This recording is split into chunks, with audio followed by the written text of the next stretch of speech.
Bienvenidos, Fright fans, and welcome to the horror show. I am Jaime En Fuego, here to present a special encore presentation that originally in 2015 was seen on my then YouTube channel, Jaime En Fuego, which was for a program called ENFUEGOTAINMENT that is in the process of a relaunch. But we thought that for the month of October, the best thing that we could do was bring the entire series coverage of the 1980s and 90s Tales from the Crypt HBO television show over to the horror show, show it to a larger audience so that they can appreciate all of the hard work. Man, did I bust my ass for that month or so, getting every single one of the 93 episodes done and reviewed and spoken about. We did a little of my little trope at the time, which was Bueno, Malo, Feo, which is a good episode, a bad episode, and an ugly episode. I am taking these 3 at a time, and then also a special 3-episode final edition covering all 3 of the films. Yes, there are in fact 3 films. So join me here as we jump into a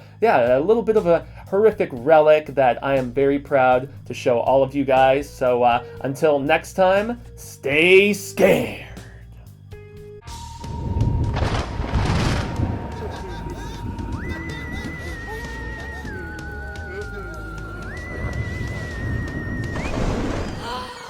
¿Qué pasó, Fright fans? You got Jaime En Fuego here on ENFUEGOTAINMENT, where I cover the hottest entertainment with an edge, and it is my pleasure to be joining you today here on October 5th for more of my continuing coverage of Tales from the Crypt. That's right, I am doing that all the month of October, and it has been a blast going back through this show, one of my absolute favorites of all time, and just getting reacquainted with certain episodes, even seeing a few that I had never seen before. Now, there are 93 total episodes of Tales from the Crypt, and there are 31 days in October, so that evens out to 3 a day, and the perfect thing about that is that here on ENFUEGOTAINMENT, I cover the Bueno, the Malo, and the Feo, so the good, the bad, and the ugly. And so basically, as I've been going 3 at a time through all these episodes for each review each day, I've been basically giving a distinction to each of these episodes. So yes, we are starting things out today with the Bueno. That's right, man. And the Bueno is actually originally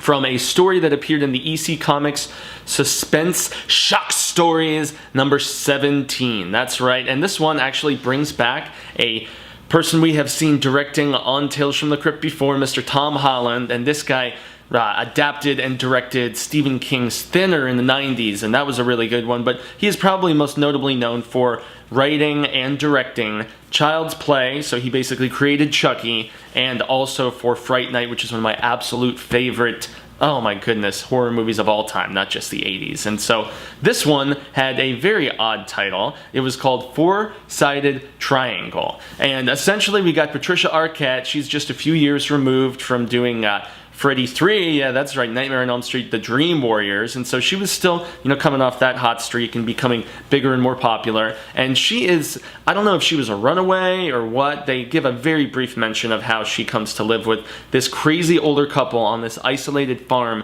out in the middle of nowhere, and the wife is like old, and she's got a bad leg, and she's abusive, and she's like whacking Patricia Arquette with the cane and just being a total biatch the entire time to her. But her husband, on the other hand, has some unsavory intentions, because he's basically been taking a peek at the lovely chesticles that she's got going on now. I'm assuming she is finally coming into her womanhood, and this Slimer is having some real bad thoughts. He's checking her out and all this other stuff, and so he tries to, cop a feel, catch a piece one day, and some conflict ensues, and in turn, it messes up Patricia's head a little bit. And so she in turn thinks that something is going on that you as the viewer are really just guessing about the entire time. You're like, is it really happening or is it not? And so, yeah, I gotta say Foursided Triangle was definitely my bueno. It's not the best Tales from the Crypt I've ever seen. It's probably not even in my top 10. But of these 3 episodes in the 2nd season that we're in the middle of right now, I must say this was the standout for me. The acting by Patricia is great. The slimishness by the elderly guy is pretty spot on, and yes, the beachiness of this old rankety lady, and just the way the story progresses, it's good. It's Tom Holland, what can you say? He was really tops of his game here in the early 90s. This was 1990. So yeah.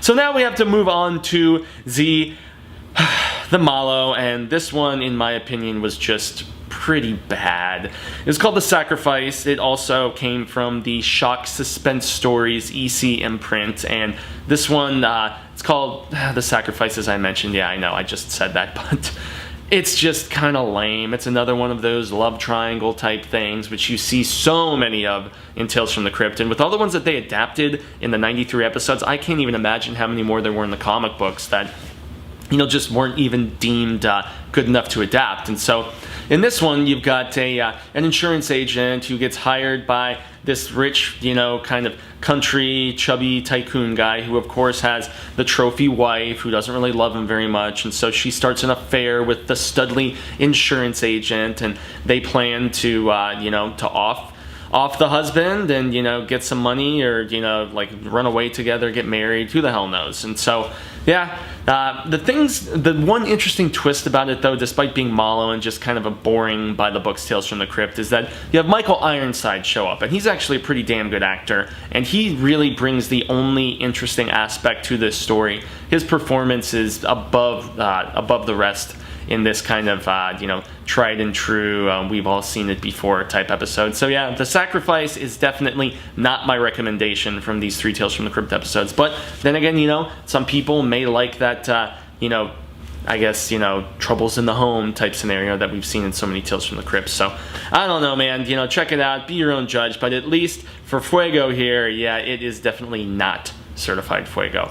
This last one, however, is about as whack-tastic as they come. That's right, we have come to the Feo. That's right. And this one is called For Cryin Out Loud. And once again, Shock Suspense Stories. This one from issue 15. It's actually kind of funny here how in the second season Tales from the Crypt, you've got so many of the Shock Suspense Story adaptations. You know, there's less, at least so far, beyond the grave type stuff. It's more just personal conflict, you know, between regular people and whatnot. And this one is especially strange because you got this protagonist, right? And he is he's a rocker guy. Yeah, his name is Marty Slash. Yeah, and he's like I don't know if he's I think he's like a concert organizer, you know, businessman, behind the scenes promoter, you know, whatever you would classify him as. And it's cool because you got Iggy Pop in it playing Iggy Pop, but this one is Feo because of the fact that it is the ugly is how strange it is. Like his inner voice is like his conscience, I guess, who he's in the midst of doing something kind of shady, and his conscience is crying out to him. It's Sam Kinison, by the way. Don't do it, man! Don't do it! And he ends up screaming throughout, and but it's, you know, screaming inside the head, and I don't know. He ends up, there's a woman trying to blackmail him because she knows some of the sliminess that he's trying to do, and he's lied about some things, and there's some money involved, and there's some misrepresentation there, and the chick actually blackmailing him, which is kind of funny, she's played by Katie Sagal, who you guys would probably know as, you know, Peg Bundy. Yeah, that's right. And this was a couple seasons into Married with Children, and so that the interesting thing, and where the whacktasticness and the Feo strangeness of this entire episode, it was actually done by the Roger Rabbit guys. Yeah, check out old Roger there. It's Jeffrey Price and Peter S. Seaman, and they were the writing team behind Roger Rabbit, and I believe Price